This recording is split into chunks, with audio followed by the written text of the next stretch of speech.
1994 সালে অ্যামাজন প্রতিষ্ঠার পর থেকেই জেফ বেজোসের মূল লক্ষ্য ছিল মার্কেটের পুরো কন্ট্রোল নিজের হাতে নেওয়া। এই লক্ষ্য অর্জনে জেফ বেজোস একটা বিজনেস টেকনিক গ্রহণ করেন, যেটাকে বলা হয় predatory pricing. Predatory pricing technique আসলে কি, এবং এই টেকনিক ব্যবহার করে বছরের পর বছর কোটি কোটি ডলার লসের পরেও কিভাবে অ্যামাজন অনলাইন শপিং জগতে নিজের মনোপলি বা একচেটিয়া আধিপত্য তৈরি করতে সক্ষম হলো। চলুন বিষয়টা ডিটেলে জেনে নিই। অ্যামাজন শুরু হয়েছিল ওয়াশিংটনের বেলভিউতে সাধারণ একটা গ্যারেজ থেকে। জেফ বেজোসের কাছে তখন একটা অত্যন্ত শক্তিশালী যুক্তি ছিল। তিনি ধারণা করেছিলেন ইন্টারনেট প্রতি বছর 2300% হারে বৃদ্ধি পাবে। জেফ বেজোস বুঝতে পেরেছিলেন যে অনলাইন শপিংয়ের ভবিষ্যৎ অনিবার্য। তার এই দূরদৃষ্টি পরীক্ষা করার জন্য তিনি বইকে বেছে নিয়েছিলেন ট্রোজান হর্স হিসাবে।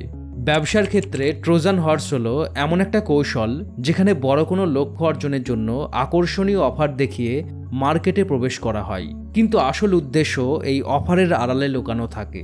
ঠিক তেমনই বই ছিল অ্যামাজনের জন্য কেবল একটা ট্রোজান হর্স বা প্রবেশপথ। সেই সময় ছাপানো বইয়ের সংখ্যা ছিল প্রায় 2 কোটি। কোনো বিশাল ফিজিক্যাল স্টোর বা লাইব্রেরির পক্ষে সম্ভব ছিল না এত বিপুল পরিমাণ বইয়ের স্টক রাখা। তবে শুধুমাত্র একটা অনলাইন প্ল্যাটফর্মেই তা সম্ভব ছিল, আর ঠিক সেটাই করে দেখিয়েছিল অ্যামাজন। এই সময় অ্যামাজন একটা সাহসী সিদ্ধান্ত নেয়। প্রফিটের চিন্তা তারা মাথা থেকে ঝেড়ে ফেলে। তাদের একমাত্র লক্ষ্য হয়ে দাঁড়ায় যে কোনো মূল্যে মার্কেট দখল করা। যেখানে ট্র্যাডিশনাল বুকস্টোরগুলো প্রতিটা বইয়ে প্রায় 40% প্রফিট মার্জিন বা লাভ রাখত, সেখানে অ্যামাজন বই বিক্রি শুরু করে একদম কেনা দামে। এমনকি কিছু সময় পর তারা কেনা দামের চেয়েও কম দামে বই বিক্রি করতে থাকে। প্রতিটা বইয়ের সেল থেকে তাদের এই সুপরিকল্পিত লসের মূল উদ্দেশ্য ছিল একটাই, প্রতিদ্বন্দ্বী কোম্পানিগুলোকে দেউলিয়া করে দেওয়া।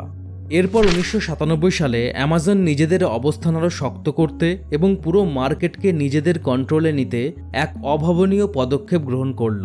1997 সালে অ্যামাজন যখন তাদের আইপিও বাজারে ছাড়ল, তখনও তারা প্রতিটা ট্রানজ্যাকশনে লস করছিল। আইপিও বা ইনিশিয়াল পাবলিক অফারিং। একটা কোম্পানি যখন ছোট থাকে তখন তার মালিক থাকেন একজন বা কয়েকজন নির্দিষ্ট ব্যক্তি। যেমন অ্যামাজনের ক্ষেত্রে শুরুতে ছিলেন জেফ বেজোস। কিন্তু কোম্পানি যখন বড় হতে চায় তখন তাদের প্রচুর টাকা বা ফান্ডের প্রয়োজন হয়। আর এই বড় অঙ্কের টাকা জোগাড় করার অন্যতম উপায় হলো সাধারণ মানুষের কাছে কোম্পানির মালিকানার অংশ বা শেয়ার বিক্রি করা।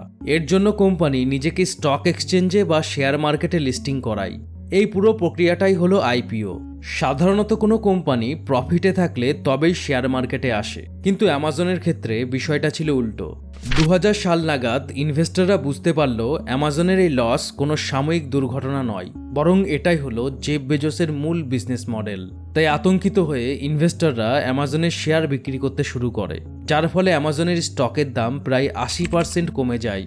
স্টকের দাম এতটা কমে যাওয়ায় ইনভেস্টরদের মধ্যে চরম উদ্বেগ দেখা যায়। কিন্তু চারিদিকের এই চরম অস্থিরতা সত্ত্বেও জেফ বেজোস ছিলেন একদম অবিচল।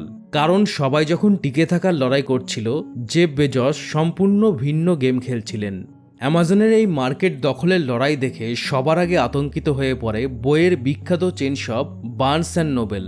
তারা তড়িঘড়ি করে নিজেদের ওয়েবসাইট চালু করে এবং অ্যামাজনের সাথে পাল্লা দিতে প্রায় $100 মিলিয়ন বেশি খরচ করে ফেলে। তাদের দেখা দেখি বর্ডার্সের মতো বড় কোম্পানিগুলোও নিজেদের সাইট নিয়ে ময়দানে নামে। কিন্তু তারা সবাই এমন এক যুদ্ধে নেমেছিল যা জেতা তাদের পক্ষে ছিল অসম্ভব। কারণ অ্যামাজনের কাছে তখন ছিল $54 মিলিয়ন বিশাল ফান্ডিং। আর জেফ বেজোসের নীতি ছিল পরিষ্কার, এই টাকার $1ও তিনি লাভের জন্য খরচ করবেন না, বরং প্রতিটা পয়সা ব্যয় হবে নতুন কাস্টমার ধরার জন্য। জেফ বেজোস এই কৌশলের নাম দিয়েছিলেন গেট বিগ ফাস্ট। অ্যামাজনের এই পুরো গেম প্ল্যানটা ছিল একটা নিখুঁত ক্যালকুলেশন। তাদের লসের অঙ্কটা একবার খেয়াল করুন। 1999 সালে লস ছিল $600 মিলিয়ন। 2000 সালে লস বেড়ে দাঁড়ালো $1.4 বিলিয়ন, আর 2001 সালে আরও $567 মিলিয়ন লস। অর্থাৎ মাত্র 3 বছরেই অ্যামাজন লস করেছে $2 বিলিয়ন বেশি, যা বর্তমান ভারতীয় মুদ্রায় প্রায় 17,000 কোটি টাকারও বেশি। কিন্তু এই বিশাল ক্ষতির বিনিময়ে অ্যামাজন যা পাচ্ছিল তা ছিল অভাবনীয়। তাদের কাস্টমার বেস বা গ্রাহক সংখ্যা অবিশ্বাস্য গতিতে বাড়তে শুরু করে। 1997 সালে যেখানে অ্যামাজনের কাস্টমার ছিল 1.5 মিলিয়ন অর্থাৎ 15 লক্ষ, 1999 সালে তা বেড়ে দাঁড়ায় 14 মিলিয়নে অর্থাৎ 1,40,00,000 আর 2001 সালে সেই সংখ্যা পৌঁছায় 25 মিলিয়নে অর্থাৎ 2,50,00,000। হিসাব করলে দেখা যায় প্রতিটা নতুন কাস্টমারকে অ্যামাজনের প্ল্যাটফর্মে আনতে অ্যামাজনের খরচ হচ্ছিল $82, কিন্তু সেই একই কাস্টমার আজীবন কেনাকাটা করে অ্যামাজনকে দিচ্ছিল প্রায় $2,400। তাই শেষ পর্যন্ত অ্যামাজনের অঙ্কের হিসাব মিলতে শুরু করলো। 2003 সালে অ্যামাজন প্রথমবারের মতো লাভের মুখ দেখল। $5.3 বিলিয়ন রেভিনিউ বা মোট আয়ের বিপরীতে অ্যামাজনের প্রফিট ছিল $35 মিলিয়ন। আপাত দৃষ্টিতে এই লাভ খুব সামান্য মনে হতে পারে, কিন্তু আসল জয়টা ছিল অন্য জায়গায়। ততদিনে যেসব কম্পিটিটর অ্যামাজনের সাথে পাল্লা দিয়ে সস্তায় প্রোডাক্ট বিক্রি করার চেষ্টা করেছিল, তারা হয় ব্যাংকরাপ্ট বা দেউলিয়া হয়ে গিয়েছিল, নয়তো চরম অর্থ সংকটে ভুগছিল। মার্কেট থেকে সব প্রতিদ্বন্দ্বীকে সরিয়ে অ্যামাজন পুরো অনলাইন রিটেল জগৎকে নিজের দখলে করে নিল। তবে বই ছিল অ্যামাজনের জয়যাত্রার কেবল শুরু। বইয়ের পর তারা একে একে ইলেকট্রনিক্স, পোশাক এবং দৈনন্দিন সব প্রোডাক্টের দিকে নজর দেয়, আর প্রতিবারই তারা সেই একই পুরনো কৌশল ব্যবহার করেছে। কেনা দামের চেয়ে কম দামে প্রোডাক্ট বিক্রি করা, লস সহ্য করা এবং কম্পিটিটরদের ব্যবসা বন্ধ করতে বাধ্য করা। একবার প্রতিদ্বন্দ্বীরা মার্কেট থেকে সরে গেলেই অ্যামাজন সেই পুরো জায়গাটা নিজের দখলে করে নিয়েছে। 2025 সালের পরিসংখ্যান অনুযায়ী আমেরিকার মোট ই কমার্স মার্কেটের প্রায় 40% অ্যামাজন একাই কন্ট্রোল করে এবং অ্যামাজনের রেভিনিউ $700 বিলিয়ন বেশি। ছোট্ট একটা গ্যারেজ থেকে শুরু হওয়া কোম্পানিটা আজ বিশ্বের অন্যতম মোস্ট ভ্যালুয়েবল কোম্পানিতে পরিণত হয়েছে। এই অবিশ্বাস্য সাফল্যের একমাত্র কারণ ছিল জেফ বেজস। আসল গেমটা তিনিই খেলেছেন, আর এই গেমের অন্যতম হাতিয়ারটা ছিল প্রিডেটরি প্রাইসিং। প্রিডেটরি প্রাইসিং মূলত একটা বিজনেস টেকনিক, যেটা প্রধানত দুটো স্টেপে কাজ করে। স্টেপ 1, প্রিডেশন স্টেজ বা আক্রমণ পর্যায়, ঠিক যেভাবে অ্যামাজন শুরুতে করেছিল। এই পর্যায়ে একটা কোম্পানি তাদের প্রোডাক্টের দাম অবিশ্বাস্যভাবে কমিয়ে দেয়। এর ফলে তারা নিজেরা বিশাল লসের মুখে পড়লেও তাদের ছোট ছোট প্রতিদ্বন্দ্বী কোম্পানিগুলো সস্তা দামের সাথে পাল্লা দিতে না পেরে মার্কেট থেকে ছিটকে পড়ে। এরপর আসে স্টেপ 2, রিকুপমেন্ট স্টেজ বা ক্ষতিপূরণ পর্যায়। একবার সব প্রতিদ্বন্দ্বী সরে গেলে এই কোম্পানিটাই পুরো মার্কেট দখল করে নেয় এবং নিজের একছত্র আধিপত্য বা মনোপলি তৈরি করে। এরপর তারা ধীরে ধীরে প্রোডাক্টের দাম বাড়িয়ে দেয়। এভাবেই তারা আগের সব লস তুলে নেয় এবং বিশাল অঙ্কের প্রফিট করতে শুরু করে।